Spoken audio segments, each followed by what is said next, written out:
Maraming hidden time capsule ang natagpuan sa paghuhukay na naglalaman ng mga sikreto at misteryo. Huwag na nating patagalin ang 8 time capsule na natagpuan sa iba't ibang bahagi ng Amerika. Simulan na natin sa number 8. Century Box sa Detroit. Taong 1900 nung ibinaon ang Century Box na ito at natagpuan noong December 31, 2000. Nung nahukay ito, nakita sa loob nito ang mga prediction sa future mula sa mga kilalang tao sa lugar. May mga prediction dito na nagkatotoo. Halimbawa na lang kasama sa predict dito na ang basura ay balang araw magagamit para mapag-produce ng energy. Of course, nangyari na nga ito. Ito yung tinatawag na gasification. Pero meron din namang predictions na hindi nagkatotoo. Halimbawa na lang yung sinabi rito na ang Amerika ay masasakop ang Canada. Prinidik din dito na magkakaroon ng mga flying cars. Pero wala pa ito sa panahon natin ngayon. Number 7. Time capsule ni Steve Jobs. Noong 1983, mayroong isang malaking tech conference sa Aspen, Colorado, USA. Nagdesisyon sila na magbaon ng isang time capsule. Tinawag nila ito na "The future isn't what it used to be." Maraming kakaibang bagay mula sa taong 1980s ang inilagay sa time capsule na to. Maging si Steve Jobs na may likha ng Apple, inilagay sa time capsule ang mouse na kanyang ginagamit that time. Pero noong taong 2000, nagkaroon ng paghukay sa lugar para hanapin ang nasabing time capsule. Pero nung taong yun, hindi nila ito nahanap. Hanggang sa dumating ang taong 2013. Finally, natagpuan na nila ang time capsule ni Steve Jobs. Ang time capsule na ito ay merong haba na 13 feet.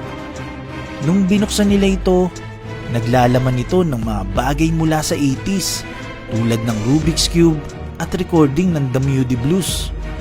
Bukod doon, nasa halos 1,000 na items pa ang nasa loob nito, kabilang ang mouse na ginamit ni Steve Jobs noong 80s, 6 na pack ng beer at marami pang iba.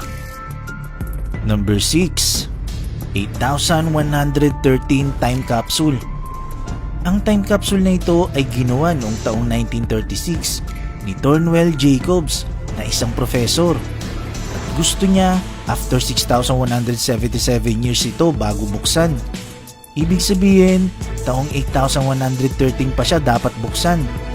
Kaya nga kahit ngayon hindi pa rin siya binubuksan. Ang time capsule na ito ay tinatawag na Crypt of Civilization. Kaya sobrang tagal pang panahon bago ito mabuksan. Imagine, taong 8,113 pa ito nakalaan buksan. 2021 pa lang ngayon. Sigurado pagdating ng 8,113 years, sobrang advanced na ng sibilisasyon nun. At gusto ni Thornwell Jacob na makonfuse ang mga tao sa future sa nilalaman nito. Ang laman ng kanyang capsule ay binanggit naman niya kung ano, at meron naman itong picture. Siya ay naglagay ng 640,000 pages ng microfilm. Naglagay din siya ng wind power generator. Meron din daw machine na may kakayahang magturo ng English sa mga tao sa future. Nang sa gayon ay maintindihan ng mga tao sa future ang maraming voice recording na inilagay niya sa loob nito. Meron ding mga manikin na estatwa sa loob ng time capsule na siguradong lalong magpapakonfuse sa mga tao sa hinaharap. Ang mga larawang ito, yan yung actual na nasa loob ng time capsule. Nasigurado sa panahong buksan nito, ang mga tao sa future ay sobrang makukonfuse sa mga bagay na makikita nila. Number 5. Time capsule sa asylum. Ang abandonadong mental asylum ang isa na yata sa pinaka nakakatakot na lugar. May ibinaon ditong time capsule noong 1958 at natagpuan ng mga workers noong 2015.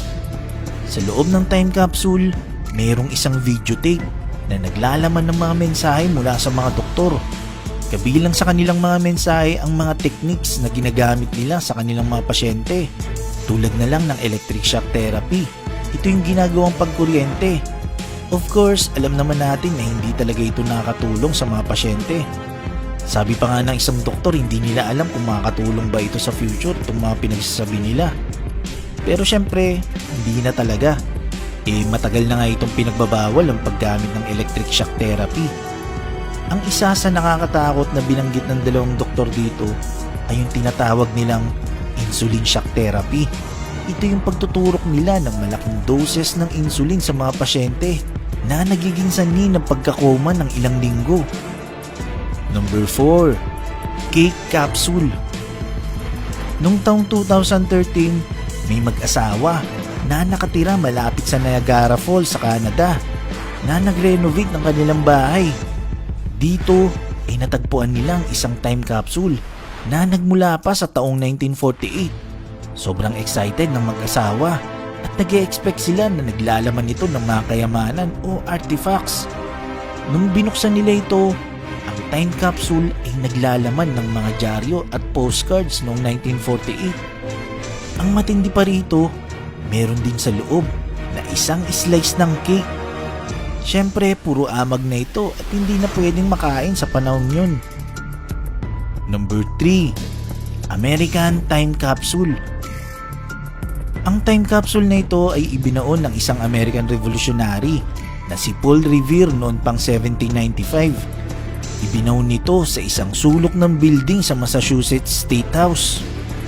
Natagpuan nito noong 2014 nung nagkaroon ng diferensya ang water pipe na kinakailangang gibayin ng ilang bahagi ng pader para i-repair ito. Dito nila natagpuan ang isang time capsule. Ang metal box ay may bigat na 10 pounds. Naglalaman ito ng lumang 23 coins. Meron din itong 5 lumang dyaryo at isang 1652 silver coin. Number 2. Lumang mensahe sa isang bote. Noong taong 2018, natagpuan ng isang bote. Naglalaman ng lumang mensahe sa isang beach sa Australia. Napag-alaman na ito ay 132 years old na parte pa ng German experiment para matrack ang mga ruta ng kanilang mga sasakyang pandagat. Number 1. Confederate Capsule. Sa US, maraming mga estatwa rito ang inalis, kabilang na ang Statue of Confederate General E. Lee. Kaso nung inalis ang estatwa nito sa North Carolina, may nakita sila sa ilalim nito. Natagpuan nila ang isang time capsule na 126 years old. Kabilang na rito ang ilang kasuotan ng general, ilang bato mula sa Gettysburg at ilang buhok ng kabayo.